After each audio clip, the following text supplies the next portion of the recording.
Halo semuanya, selamat datang di podcast sederhana dari kelompok 4 MKW KPKN kelas 23 dari Fakultas Kehutanan Universitas Sumatera Utara.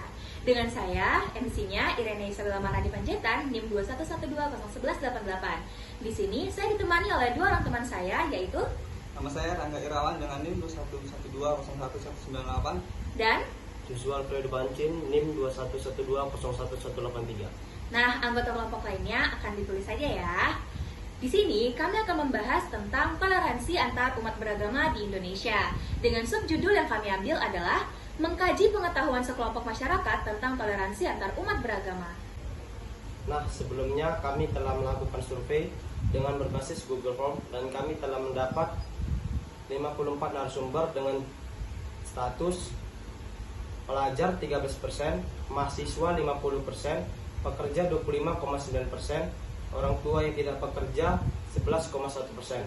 Dengan rentang usia masing-masing 10 sampai 17 tahun 13%, 18 sampai 23 tahun 61,1%, 24 sampai 30 tahun 7,4%, di atas 31 tahun 18,5%. Nah, dalam Google Form yang kami telah cantumkan, kami memberikan beberapa pertanyaan. Pertanyaan pertama, apakah lingkungan tempat tinggal Anda dihuni oleh masyarakat yang agamanya berbeda-beda? Dalam Google Form tersebut, kami mendapat 53,7% menjawab iya, lebih dari 3 agama berbeda. 29,6% menjawab iya, hanya ada 2 agama berbeda. Dan 16,7% menjawab tidak, hanya ada 1 agama yang sama. Pertanyaan yang kedua yaitu, apakah menurut Anda lingkungan tempat tinggal Anda sudah menerapkan toleransi antar umat beragama dengan benar? 70,4% menjawab ya, 27,8% menjawab tidak perlu, dan 1,8% menjawab tidak sama sekali. Nah, sekarang kita sampai ke pembahasan tentang pengalaman. Kalau aku pribadi sih, ada ya pengalaman tentang toleransi beragama. Jadi gini ceritanya, aku kan beragama Katolik, salah satu agama minoritas yang paling minoritas. Nah, jadi beberapa tahun yang lalu, gereja aku mengadakan acara ulang tahun ke-50. Bisa dibilang ulang tahun emas ya, gitu. Nah, di depan gereja kita ada sebuah masjid yang bisa dibilang cukup besar juga. Dan kita membangun toleransi yang cukup baik. Salah satu buktinya, pada waktu acara ulang tahun ke-50 itu, pemuka agama dari masjid tersebut datang sebagai tamu terhormat dalam acara perayaan ulang tahunnya. Di lain kesempatan juga, misalnya kalau ada acara besar di masjid tersebut, terkadang halaman gereja kami dipakai sebagai tempat parkir. Begitu juga sebaliknya, kalau ada acara besar di gereja, halaman masjid dijadikan tempat parkir. Itu kalau dari saya pribadi. Kalau dari Joshua gimana? Kayaknya di lingkungan saya nggak ada tuh, soalnya mayoritasnya Kristen. Kalau Rangga? Dan kalau di tempat saya juga tidak ada, karena di tempat tinggal saya mayoritasnya itu semua Islam. Jadi kayak kebalikannya gitu ya? Ya, kebalikannya. Selanjutnya kita akan memasuki pertanyaan yang ketiga, yaitu apa yang Anda ketahui tentang toleransi antar umat beragama. Nah, setelah saya membaca jawaban dari 54 peserta tentang toleransi antar umat beragama, kesimpulan yang saya ambil tentang toleransi antar umat beragama yaitu adalah bagi saya toleransi dalam umat beragama suatu bentuk sikap menghargai atau menghormati keputusan sesama dalam memilih agama yang masing-masing, tidak memusuhi, mengolok-olok, bahkan bertikai satu sama lain. Nah, selanjutnya kita akan memasuki pertanyaan yang keempat, yaitu apakah Anda memiliki pengalaman yang berhubungan dengan toleransi antar umat beragama di lingkungan sekitar? Jika iya, tolong ceritakan secara singkat. Nah, di sini saya akan mengambil jawaban dari yang berinisial nama samaran Jovan, yaitu ya, setiap sholat Jumat di sini para pecalang atau penjaga yang beragama Hindu membuat untuk menjaga keamanan masjid, atau ketika nyepi semua warga di Bali termasuk yang bukan Hindu wajib mengikuti nyepi. Masih dengan pertanyaan yang sama, ada jawaban yang menarik juga nih dari saudara Pipa Rucika. Ini nama samaran ya.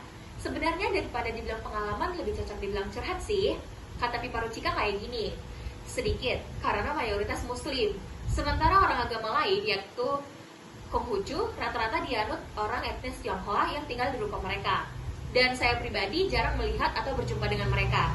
Interaksi saya dengan mereka mungkin hanya sebatas pada beberapa orang saat berjumpa di les atau kegiatan sejenisnya.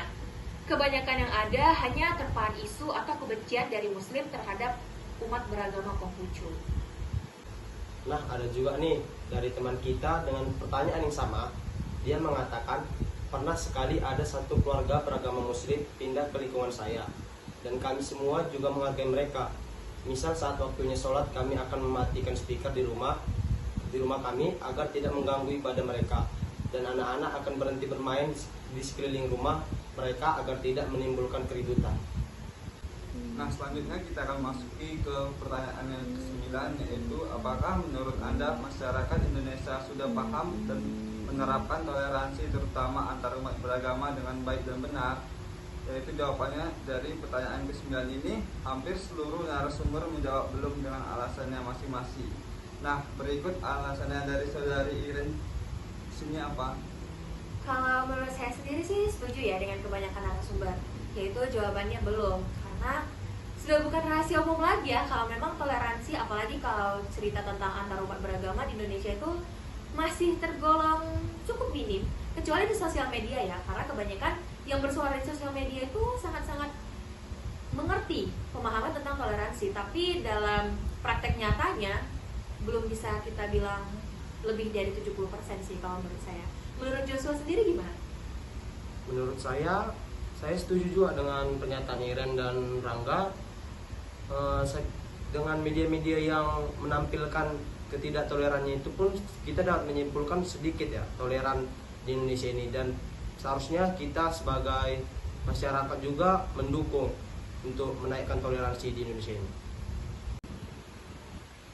Nah, selanjutnya kita akan masuki ke pertanyaan yang ke-8, yaitu apakah menurut Anda mempelajari dan memberikan pelajaran tentang toleransi terutama antar umat beragama itu penting, dan kenapa? Nah, di sini dari 52 jawaban narasumber yaitu menjawab penting dengan alasannya masing-masing. Maka dapat kita simpulkan bahwa keseluruhan narasumber telah menyadari pentingnya pemahaman tentang toleransi tentang umat beragama. Oke, lanjut pada pertanyaan yang ke-7.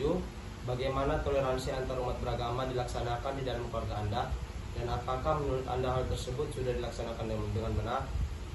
Dalam pertanyaan ini 52 jawaban telah kami dapatkan, dan diantaranya 36 jawaban menjawab dengan cukup baik dengan alasan mereka masing-masing. Salah satu contohnya mengunjungi keluarga yang berbeda agama di hari raya mereka. Kesimpulan dari podcast kali ini adalah banyak masyarakat yang menyadari pentingnya toleransi antar umat beragama. Namun, hal itu bukan berarti mereka memahami dan melaksanakannya dalam kehidupan nyata. Disinilah peran penting pemuka agama masing-masing dibutuhkan dalam membimbing pemeluk-pemeluk agama tersebut agar kedepannya Indonesia bisa hidup penuh dalam indahnya keberagaman berbalut toleransi. Menurut saya, kedua harapan terbaik itu sudah mewakili isi hati harapan-harapan kita bagi seluruh masyarakat Indonesia. Sekian bincang-bincang dengan kami hari ini. Untuk kritik dan saran yang membangun, kami akan menerimanya dengan senang hati. Saya Iren dengan Saya Rangga Irawan dan Joshua Pril Bancin pamit undur diri. Terima kasih sudah mendengarkan. Dadah.